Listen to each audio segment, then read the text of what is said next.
So this servant was astonished by Hester and the way she looks.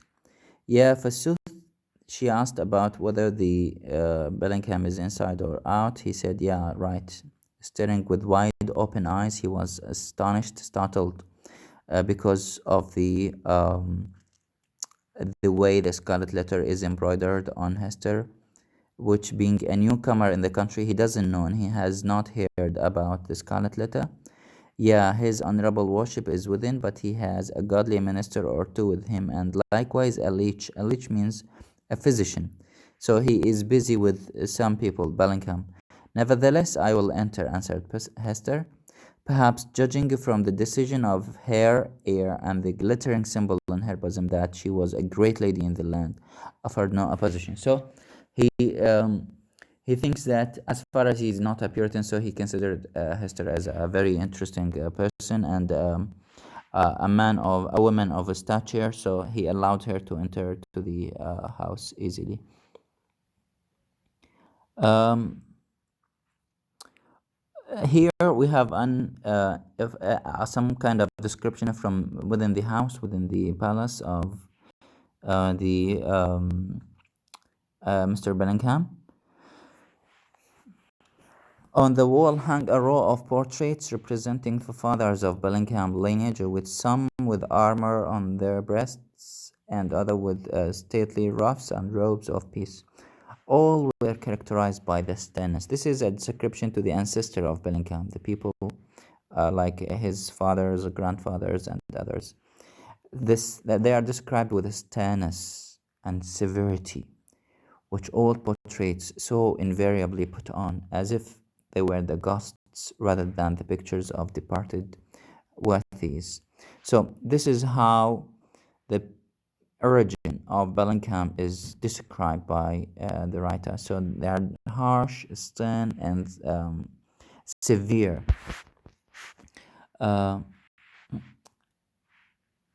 Another reference to the Puritans' severity is the governor, many solemn master, and he had glittered moreover at the head of a regiment in the Pequod War. Pequod War is a kind of war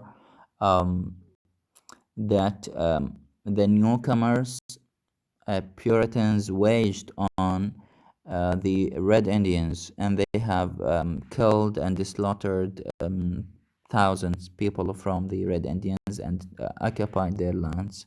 So another reference to the severity, the harsh and bad behaviors of Puritan people. Here, an important description. Mother cried, Pearl, I see you here. Look, look. Hester looked by way of humoring the child, and she saw that owing to the peculiar effect of this convex mirror. So she saw her reflection in a mirror, which is convex, muqa'ara. The scarlet letter, sometimes when you look at yourself in a mirror which is not straight, which is sometimes تكون يعني أما مقعرة أو محدبة. So the reflection would be somehow deformed, يكون مشوه, by showing you as very wide face or so the scarlet letter was represented in exaggerated and gigantic proportions. The scarlet letter on Hester was shown as very huge.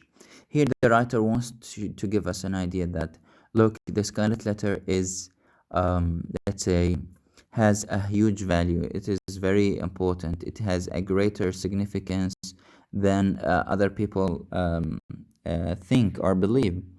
And so as to be greatly the most prominent feature of her appearance, of Hester's appearance. In truth, she seemed absolutely hidden behind it. So she seemed just like a dwarf, تبدو وكأنها قزم, behind the scarlet letter. This is how it is reflected on that mirror. The mirror here, of course, belongs to Bellingham, so it represents the Puritans and their ideologies and their principles. So this is how they consider Hester, just like a dwarf. So she has no value in their eyes. The value is only for the scarlet letter. While Pearl pointed upwards also at a similar picture in the headpiece.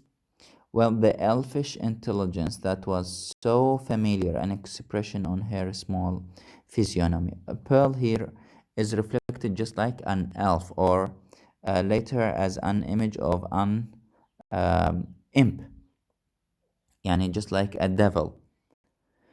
That it made Hester Prynne feel as if it could not be the image of her own child, but of. So Pearl is not reflected as a normal child, also in that mirror, but of an imp who was seeking to mold itself into Pearl's shape. This is important because this mirror reflects the Puritans' thinking, their ideology, and their beliefs. So this is how they look at Pearl and Hester. They consider Hester just like a dwarf, something that has no value, and they consider Pearl just like an imp or a fairy elf. يعني كانوا طيف لشيطان أو devil. Here, Hester interferes and asks Pearl to follow her because they need to leave and look at the garden. This is how the garden of the Bellingham's palace looks like, with some vegetations like cabbages, pumpkin. So it has so many vegetables grown here. And finally, the Pearl and Hester hear some voices in the garden. The governor is coming, and gentlemen along with him, which paves the way for the next chapter. Next, we will learn who is here sitting or talking or conversing with Bellingham. This is these are the main events that took place in chapter 7. I summarized these points in the following 10 bullet points. You can read here. A new character and setting is foreshadowed here in this chapter. The first time Hester and Pearl leave their seclusion and go to Bellingham's house, townspeople request Pearl to be taken away from Hester and to be given a better upbringing by giving her to a Puritan family. Puritans believe that Pearl is a devil offspring, yani ذرية devil, and could better be brought up according to Puritans' morals and guidance.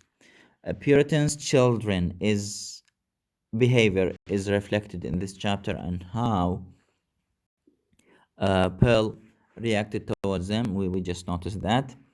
Bellingham's servants reaction toward Hester. He was astonished and considered her as a very important woman. Reference to the Pequot War, which gives us an idea that the Puritans were savages because they have killed so many Indians. Hester's reflection in the armor, just like a dwarf, and Pearl as an elf, which shows how Puritans consider Pearl and Hester, and how the letter A is reflected in that convex mirror as something very huge. And finally, the writer here paves the way for the next chapter by revealing some characters, Bellingham with two gentlemen in the chapter. You can depend on these 10 points as the summary of the whole chapter. This is all what we need from this chapter. Thank you so much.